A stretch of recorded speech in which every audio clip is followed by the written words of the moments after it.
après mon cursus universitaire, j'ai eu l'occasion de servir à la SBE en 2017, 2015-2017. Je peux dire que c'est de là que tout a commencé, où l'idée m'est venue de créer une organisation. Et je suis allé rencontrer les jeunes volontaires qui étaient en service à la SBE comme moi.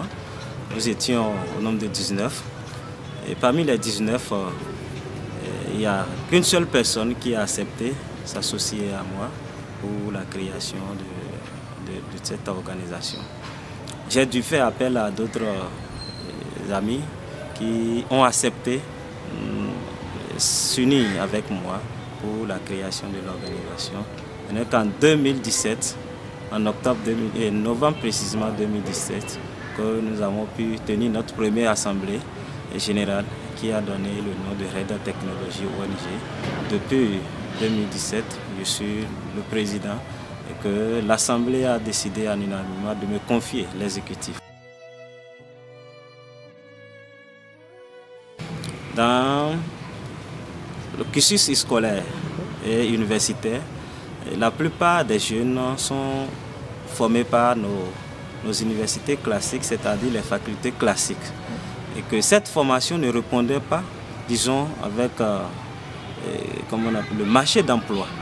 Donc du coup, il faut des initiatives, il faut des créations pour pouvoir s'auto-employer.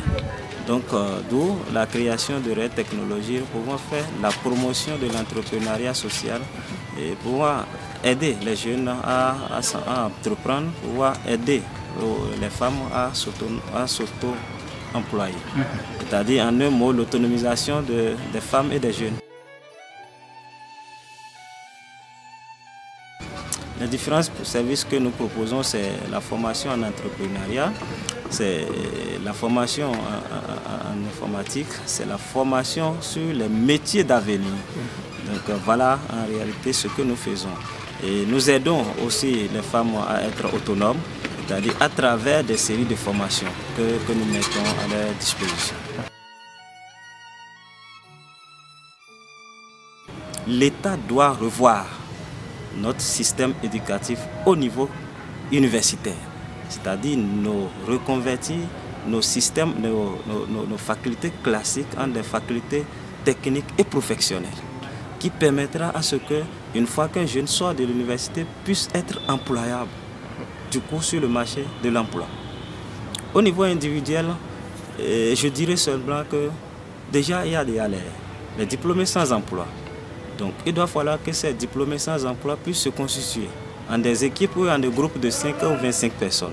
C'est-à-dire pour être dans le secteur de l'entrepreneuriat social.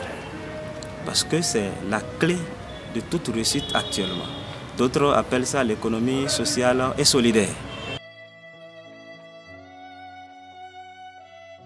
L'entrepreneuriat social fait appel à la gestion participative. Et que cette gestion participative, tout le monde se sent concerné. C'est-à-dire, je peux prendre la production ou bien la culture de piment vert. Et nous savons bien que pendant la saison sèche, le piment vert est rare. On peut aller négocier. On suppose on prend un village, on va voir le chef de terre du village, on dit qu'on a besoin d'un hectare, qui nous donne un hectare. On s'associe à 25 personnes.